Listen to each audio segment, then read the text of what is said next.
It was a fantastic slate of action on Friday night, but neither the Yankees or the Mets are having a lot of fun right now. This is MLB Game Night. When that final out is made, you know it's time for Locked On MLB Game Night.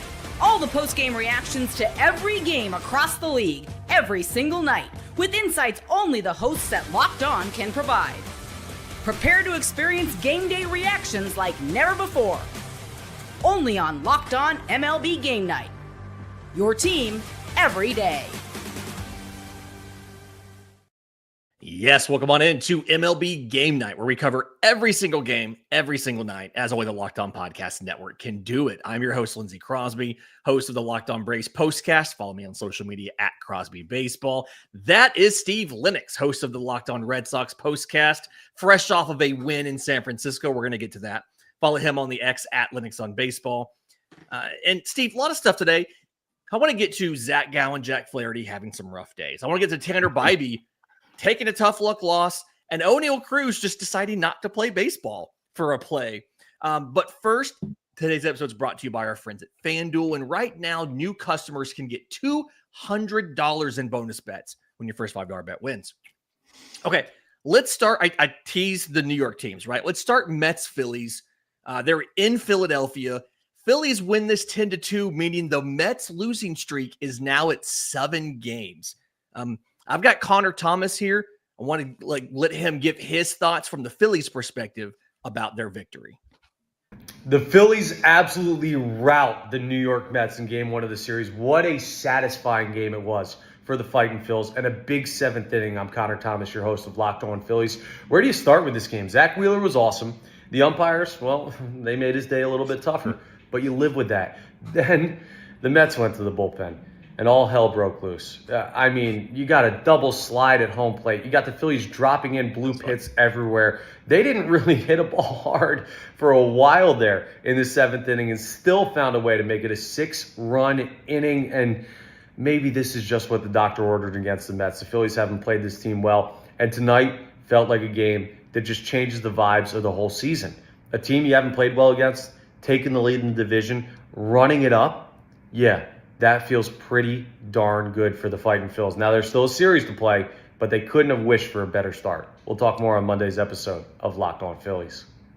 Steve, what is more surprising, that the Phillies scored 6 runs in that 7th inning without a home run, 3 doubles, couple singles, and 2 walks, or that Zach Wheeler threw 98 pitches and only made it through 5 innings? Yeah, that's not Zach Wheeler, and that's no. Connor mentioning of, hey, the umpire's squeezing him a little bit. Yeah. Again, we're talking about this nightly with home plate umpires and balls and strikes, and it's the other night with the almost Yamamoto, right? Yeah. Almost the immaculate inning, 9 pitches, and Joe Davis. I finally saw that and watched it multiple times. Like, oh, gee, just bad misses. There's no explanation for it being just egregious misses. Yeah. And Wheeler's got enough of a reputation that he's around the plate. And from that standpoint. So, credit to the bullpen. The Mets bullpen was absolutely horrible. Wheeler takes a no decision, but the Phillies bullpen that can implode on occasion got the job done. And we're talking about the first place Philadelphia Phillies, and the Mets are just, they're the 62 Mets right now over the 7-game road trip because they're just finding ways to lose. I saw that clip where Connor alluded to the 2 runners scoring, right on the heels. I mean, that happens when you're going bad, as a defensive team, and that's where the Mets are right now. Yeah. All right. Speaking of where the Mets are right now, you can imagine where Chris Schubert is, host of the Locked On Mets postcast, with how everything's going. Here is, I guess, some of his just confusion as to what is going on and why they're losing the way that they are. I'm not sure what to say anymore, as the Mets lost their 7th game in a row, dropping the opener to the Philadelphia Phillies by a final score of 10-2. And it was the same old, same old. The Mets could not hit. Beside a pair of 2 solo home runs, they did not get a hit after the 6th inning tonight. Didn't get length from their starter, Blade Tidwell, who I thought was much better than his MLB debut start against the Cardinals, but still not deep enough into this game. And tonight, it was the bullpen. It was Reed Garrett and Justin Garza combining to allow 8 runs, 6 in the 7th, 2 in the 8th. And I wonder if it's time for the New York Mets to shake everything up. I wonder if it's time for Carlos Mendoza to put out a lineup, something like we have never seen before, moving guys around, just trying to spark something for this team. They have lost 7 in a row. They are in danger of losing their 3rd straight series. They are in danger of getting swept for the 3rd consecutive time, and they have already given up the NL East lead, and they run the risk of digging themselves a pretty big hole. Reed Garrett has 8 earned runs on the season. 5 of them have come in the last 2 games. He got tagged by Atlanta, and then he got tagged for 4 runs in the 7th. Did not record an out in this one. Do you think a shakeup actually does anything? You know what? As Chris was saying there and bringing that up, I said it maybe 2 weeks ago when Devers was with the Red Sox. So it got boring looking at the same lineup game in, game out. And all of a sudden, Alex Cora moved a couple of guys around. And it did help a little bit. Got guys going. I just can't help but think, when does Juan Soto decide to put this team on the back for a couple of weeks? Because this would have been the perfect time to do it. Don't let this get anywhere near 7 straight losses. And he takes his walks. But I mean, he needs to go. He really, we're into June. We're almost at July 4 at this point. He needs to get going, and he needs to have a 2-3 week. Do it from now, Saturday to the All-Star break, and all will be forgiven. But he hasn't done enough offensively. Yeah, in this losing streak, he has a grand total of 4 hits. One of them is a homer against Atlanta, but he has a grand total of 4 hits. He struck out once. He struck out 3 times, and he's walked twice in this stretch. So There you go. Kind of needs to do a little bit more there. All right, speaking of, we're kind of sticking with the New York teams here. Orioles at Yankees. Orioles are actually down late. They come back and win 5-3. And Brian McKeon from the Yankees apparently is so bummed that he couldn't really use like the lights in the room that he's in. It's an odd looking short, but that's just another team that's kind of confused as to why they keep losing so much. Yankees have now dropped 7 of their last 8 games after a Game 1 loss to the Baltimore Orioles 5-3. I'm Brian McKeon from Locked On Yankees, and this is what we've discussed all year. You have to beat the bad teams in the league, and Baltimore is certainly one of those. I know it's a division rival. I know it's an important game, but these are the games that you have to win throughout the year. You didn't get great pitching, but Max Fried gave you what an ace gives you when he doesn't have his ace-type stuff, right? 6 innings, 3 runs. He was good enough, kept you in the game. The bullpen was really good, but overall, the Yankees did not hit when they needed to, did not come through in the clutch when they needed to, and that's been the story over the last week and a half. We'll see if the Yankees will be able to win this series on Saturday and Sunday. We'll be discussing all of it on Locked On Yankees throughout the week. The stat that I pulled from this one that kind of told the story of what happened here. Aaron Judge, 3 for 4, homer in the 3rd off of Tomoyuki Sugano. Everybody else in the lineup, 6 for 30 with 8 strikeouts. Kind of feels like it explains what happened to the Yankees in this one, right? Yeah, and there's a team who, they do tinker with their lineup. Goldschmidt can hit first. He can hit third. Judge moves a little bit. So, number 2, number 3. That's not every day, right? But there's still, right now they're feeling it. And Judge, a home run, number 27 on the season, but the Red Sox the 2 Red Sox series, he wasn't doing anything. He had a home run against Garrett Crochet, but he struck out a ton, and there's still a lot of swing and miss in there. But, Stanton comes back, and Stanton is so one-dimensional. He's not base to base, station to station, but he just kind of slows things down. Like it almost becomes sluggish. This team needs to make things happen on the bases. He doesn't do that. He's going to hit a home run. He's going to hit a double. But, once he's on base and you're behind him, you're going first to second to third, and he's not scoring from second base on a clean single to the outfield. So I'm not putting it on him, but you've lost 2 straight starts now from Max Fried. That shouldn't really happen. Yeah. How do you feel about Luke Weaver coming off the IL and immediately getting put into a tie game in the 8th and giving up 2 runs? He took the loss in this one. He recorded 2 outs, 2 hits, and a walk. But first game off the IL, you're thrown into a tie game in the 8th. Welcome back at home. And the Orioles touch him up. Urias had the home run that put him in front. And then, Gunnar Henderson, he had a pinch hit RBI single. I couldn't find anything as to why he was not in the starting lineup, and he's off game 1 of a series. I think it was guys just a scheduled day off. Jackson Holiday was DHing, which, by the way, he was leading off DHing 3 for 5 with a run scored, by the way. Starting to get it. He's starting like 260 to figure it out. Yeah. Yeah. Yep. a guy who came in figuring it out, Jacob Mizorowski. Brewers at Twins. Milwaukee wins 17-6, but his no-hit streak to open his major league career finally ended at 11 innings. It is the second longest debut hitless streak in baseball. Austin Cox has the record of all people. Austin Cox. Okay. But Mizorowski, 6 innings, 1 hit, 2 runs, 1 walk, 6 strikeouts. Crazy stat here if you're ready. Okay, Milwaukee, 19 hits, 17 runs, no homers. But Christian Yelich, 4 for 6, sets a career high with 8 RBI, but he doesn't score a run. It's the first time in MLB history somebody has put up 8 RBI and not scored a single run in the same game. Yeah, and he didn't pick up his first RBI until the 6th inning with an RBI base hit, a single.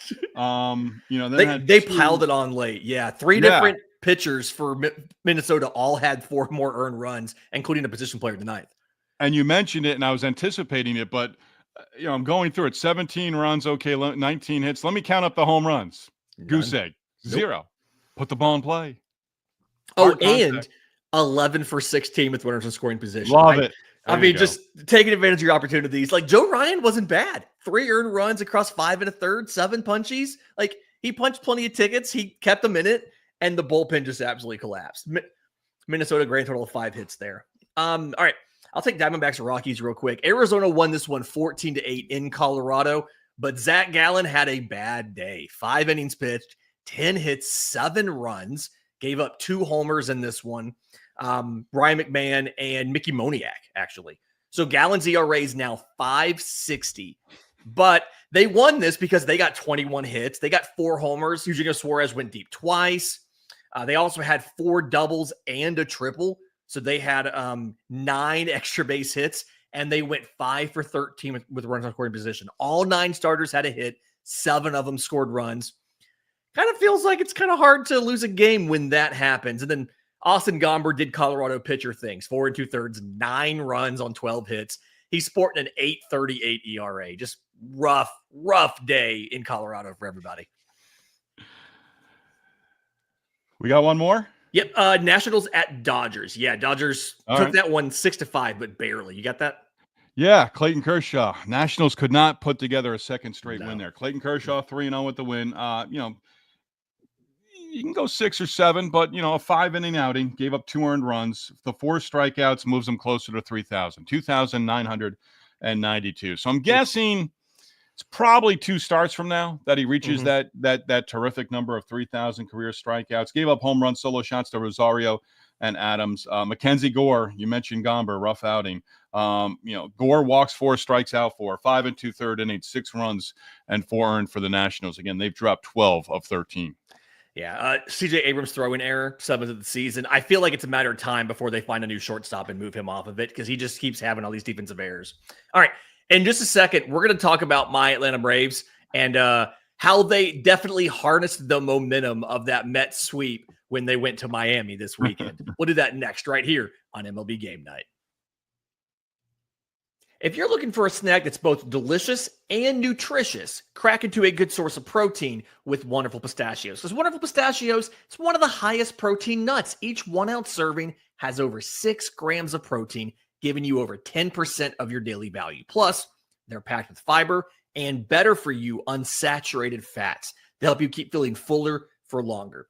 I like both the no-shell variety and the in-shell. It depends on what I'm doing. If I'm sitting at home watching baseball, in the chair, I can just sit there and just pop open shells, get that satisfying crunch. If I'm on the go, maybe I'm in the car driving around, or I just need a super quick protein boost, the no shells variety is the perfect grab and go snack. So get snacking and get cracking with the snack that packs a protein punch. Visit wonderfulpistachios.com to learn more. All right, Steve. The Atlanta Braves, rough start to the year. They swept the Mets this week, knocked them out of sole possession of first place in the East, extended that losing streak, ton of momentum. So, of course, they go into Miami and they get beat 6-2 by the Marlins. Here's Jeremiah Geiger from Locked On Marlins with his thoughts on the victory. And Junk should be locked into the Marlins rotation moving forward. It's Jeremiah Geiger from the Locked On Marlins podcast. the Marlins beat the Braves by a score of 6-2, led by Jansen Junk, one of the greatest baseball names in history. Goes 5 innings of one-run baseball, gives up 5 hits, didn't walk anyone, and struck out 5 against a very good Braves lineup. Debatable. Look, Junk has an opportunity, and he's going to run with it. 77% of his pitches were strikes. You're going to take that every time. The fastball has a ton of life to it. I mean, he is a very good pitcher that now has an opportunity to stick in a starting role. Augustin Ramirez offensively, what more great things can I say about this guy? Absolutely obliterated a baseball early on for a 3-run jack. I mean, that ball was crushed. Marlins take the first game. Let's go out. Let's win this series. Atlanta had 8 hits. Atlanta did not walk once in this game. I can't think of the last time I saw a major league team not walk at all and actually win a game. So obviously they didn't do that here. Riley hits a home run. What'd you think of Fuentes? The results weren't great, but the stuff is good. Dieter Fuentes, 20 years old, making his debut, 5 innings, 6 hits, 4 runs, 1 walk, 3 strikeouts, but 3 of those runs come on that Augustin Ramirez 3-run homer. He tried to just steal a first pitch breaking ball for a strike, just kind of flipped it in there, and Ramirez did not miss it. But other than that, after that, last couple innings, he allowed a grand total of 2 base runners, like a single and a walk, and that was it. Really kind of settled in. For his first start, for being 20 years old, it was just pretty good. 20. Just turned 20 on Tuesday. I can see why they rushed him up like they rushed up Strider, like they rushed up Schwellenbach. I can see why Fuentes is in that group, and I think if they kept him up, he could do something for a while there. Okay. Certainly got to pay attention to. Yep. Reds at Cardinals. St. Louis won this 6-1. And thankfully, we have a host of MLB Game Night on the scene, JD Haffron from Locked On Cardinals, with his thoughts on the victory. Another outstanding start from Andre Palante against the Reds as the Birds take down Cincinnati 6-1. Hey, it's JD from Locked On Cardinals. And the pitching matchup on paper says advantage Reds, but it was Andre Palante that outdueled Brady Singer on Friday night to pick up his 5th win of the season. And if there was a team that Palante would pitch like this against, it would be the Reds, who he has been extremely good against over his entire career. He fires 6 shutout innings on Friday, allows just 2 hits, 1 walk. He gets 4 punchies, and is now 6-2 in his career against Cincinnati. Meanwhile, the offense was without Ivan Herrera, who is now on the IL, 2 to 6 weeks with that hammy. Wilson Contreras and Nolan Arenado had the day off. So basically, their 3 most dangerous right-handed bats were not playing. Yet they managed to get 1 run off Singer, who was also very good. Give him some credit before breaking things open against the Reds bullpen. They get 5 runs in the 7th with a little help from a Gavin Lux throwing error. Lars Nootbaar looked good again. Goes 2 for 4, so it appears that he's starting to really turn that corner after a dismal stretch. Mason Wynn had 2 hits and a ribby after catching some heat for not running hard on a muff ground ball in the first inning. Always hustle. You'll never embarrass yourself when you hustle.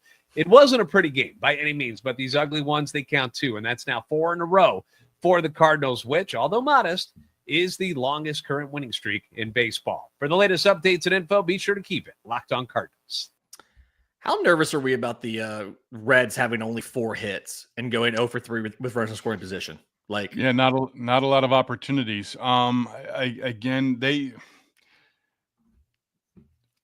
I don't know what the exact numbers are, but over the last couple of weeks, they've sort of started putting things together. Guys back in the lineup, stuff like that. But yes, they're capable of, being shut down. 7-game winner Sonny Gray goes on Saturday. They could be shut down for a whole series. They can be pitched to collectively. But there is more offensively. Again, and we're just steadfast, and it's time to start getting going here for not only individuals, but the Reds are, to me, a perfect example of team hitting. They've got to get going. Yeah, because they're going to have to win games 9-7 every once in a while. Yep. I mean, Brady Singer wasn't bad. The bullpen just imploded. Scott Barlow and Taylor Rogers completely imploded there. Yeah. All right. White Sox at Blue Jays. Sox won this 7-1. Bullpen game for the White Sox, so that was kind of fun. They had an opener. Tyler Anderson does 4 scoreless innings in bulk in there, but almost worked out perfectly if they're looking at the trade deadline, right? Luis Robert, 2-run homer. Andrew Benintendi homers. That's their 2 biggest contracts. They probably want to move those. and the bottom two in their lineup goes 4 for 6 with 2 runs and 3 RBI. Feels like that's a winning strategy. Flip side for Toronto here, they used 7 pitchers. Spencer Turnbull made it 2 innings, 4 runs on 5 hits. I'm assuming this was designed to be a bullpen game, but it just feels like the start of a series when you're both doing bullpen games. Feels like it's going to be a long weekend in Toronto. Yeah, and the Blue Jays bats, again, another team. Go out and put up a lot of runs against the White Sox over the next couple of days because, like the Braves, you put yourself in a corner a little bit. You're in a series right now where you're down a game with 2 to go, and you shouldn't be exiting Sunday dropping a series to the Marlins or to the White Sox. Yep. All right, 2 explosive games to wrap up this segment. Tigers at Rays. Rays won this one 14-8. I did not want to be a pitcher in this game. Shane Baz, 5 1/3, 4 hits, 5 runs. He walks 4, strikes out 6. He had a better day, though, than Jack Flaherty. 2 1/3 innings, 8 runs on 6 hits and 3 walks with 3 strikeouts. Just ugly. All 9 Tampa Bay starters had a hit. Yandy Diaz hits 2 home runs. Riley Green hits 2 home runs, goes 3 for 3 with 4 RBI. Just huge offensive day. And it feels like Steinbrenner Field can do that. That can be like, especially at nighttime, those games can just get nuts and super high scoring. And it's just going to get worse as it gets hotter. Exactly. You finished my thought right there. It's going to get worse here as we hit July and August. Hey, the Rays, though, 12-5 over their last 17, just a game and a half back. Just a game and a half back of the Yankees. Everyone except Toronto picking up ground on the Yankees on Friday. The AL East, man. I thought we knew it was going to happen to this a month ago, and it's continuously surprised me here. All right, Astros and Angels, explosive for a different reason. Astros won this 3-2 in 10 innings, but the bench is cleared in this one. Zach Brown, that's a musician. Hunter Brown hits Zach Neto, and they just start jawing at each other. Are too many pitchers hitting guys right now, or is this just coincidence because it happened in Padres-Dodgers yesterday, so we're thinking about it when it happens today? I always put fans on high alert early July because now you're getting ornery. As we touched on with the Rays, you're tired, it's hot, all these different things. This is happening early to me. I mean, this is happening in June. I mean, Shilton, Roberts, even the 2 managers, it's Padres-Dodgers, so these things go on. But yeah, I mean, once they start chirping, it just kind of goes from there. But remember, baseball players, they always believe 100% that they can police themselves. And I believe 100% of the times they can't police themselves because sooner or later, someone's going to get upset at something. And then the jawing starts and you get what you get with Angels and Astros. Yeah. Jeremy Pena and Isaac Paredes went back-to-back in the first inning. They combined for 5 hits.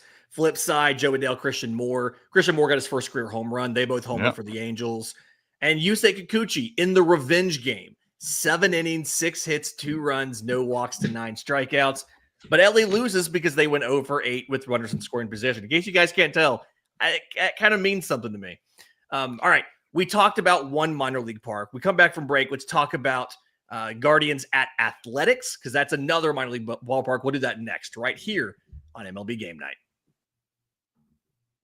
The MLB season is heating up and every game brings clutch hits, standout pitching, and unforgettable moments. From walk-off homers to no-hitters in the making, there's no shortage of drama on the diamond and no better time to get in on the action because FanDuel makes it easy to stay in the game, both before first pitch and live. They have player props, performance trends, same-game parlays. You have more ways than ever to play smart and win big. If you're new to FanDuel, it is the perfect time to sign up. Head to FanDuel.com and place your first $5 bet. If it wins, you'll get $200 in bonus bets. Make every moment more with FanDuel, the official sportsbook of the Locked On Podcast Network. Steve Tanner Bybee pitches 8 innings, 11 hits, 5 runs, 4 earned, no walks to 10 strikeouts. And he takes the loss in a 5-1 A's victory. I can't remember the last time I saw a pitcher go that deep in a losing effort. They didn't use anybody else in the game because they were on the road. And doesn't it speak to where their bullpen is at right now? Maybe word was given to Bybee of look, we got to ride you tonight. I mean, we're gassed in the pen, and this is just where we're at. He gets credit for a complete game, but eight innings on the road. 105 pitches. He wasn't even he was pretty efficient given the fact that 11 guys got on base via hit. He was pretty efficient with his pitch count there. Here's Justin Latta from Locked On Guardians with some of his thoughts on. I should have let him talk first, but here's his thoughts on the weird 5-1 loss. Up late for another West Coast Guardians loss. Congratulations. You showed more effort and resilience in the Guardians offense again on Friday night. This is Justin Latta of Locked On Guardians. Another disappointing offensive performance from the Guardians. They have just not hit left-handers this year the way they did a year ago. Carlos Santana has something like a 6-something OPS against lefties. That's the best OPS among the group of Santana, Lane Thomas, and David Fry, who all crushed lefties a year ago. Santana for the Twins, but Thomas and Fry were big bats against lefties last year, and none of the three are doing it very well this year. And the Guardians offense as a whole just continues to find new ways to show ineptitude. A lot of pop-ups. They lead Major League Baseball in pop-ups. That's very hard to do. They did it a lot. Tanner Bybee pitched a good game. I know the final line score may look like he didn't. The 2-run homer at Kurtz in the first inning. It is what it is. After that, they made 2 errors, and the next inning gave up an extra run. He had a little trouble getting out of it with 2 outs in the 7th and the 8th inning, but he was efficient throughout. He had double-digit strikeouts, had the longest outing of his career, and now he gives the Guardians a chance to use the bullpen aggressively Saturday and Sunday against the Athletics if they can give them a lead. That'll be the challenge. Be back at it on Monday on Locked On Guardians to talk about it again. Please stay with us, please. We show up. To his point, 4 hits for the Guardians, 2 doubles and a home run of the 4, but 4 hits. The A's have 11, 7 of 9 starters have a hit. Like you said, Nick Kurtz, that's a 2-run homer. Lawrence Butler, 3 for 4 from leadoff. And where did Jeffrey Springs come from? Did you know Jeffrey Springs could give you 7 1/3 with 1 earned run on 3 hits? I always have to click on his name on ESPN.com in the box score because I'm usually thinking, okay, that's Jeremy Springs. And I have to go, no, let me make sure. Yeah, it's Jeffrey Springs. Sorry, Jeffrey. Gave up a home run to Angel Hernandez or Martinez rather, but doesn't hurt himself with just 1 walk, strikes out 6 and, gives him a shot and he picks up his 6th win. Love to see it for the Athletics. I really do. Anytime they win that they're not going to hit another stretch like they did a handful of weeks ago.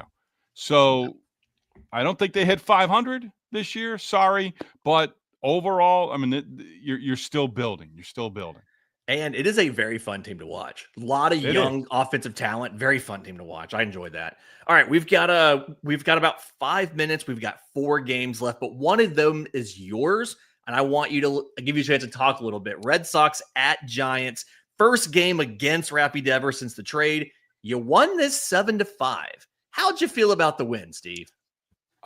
Get out of town. Go back to the hotel with a victory in game 1, and that's what they did. Garrett Whitlock had the bases loaded in the 8th inning, struck out Mike Yastrzemski to get out of the jam. With that, you knew Devers was going to come to the plate in the 9th inning. Aroldis Chapman struck out the leadoff hitter, so he didn't come to the plate as the tying run.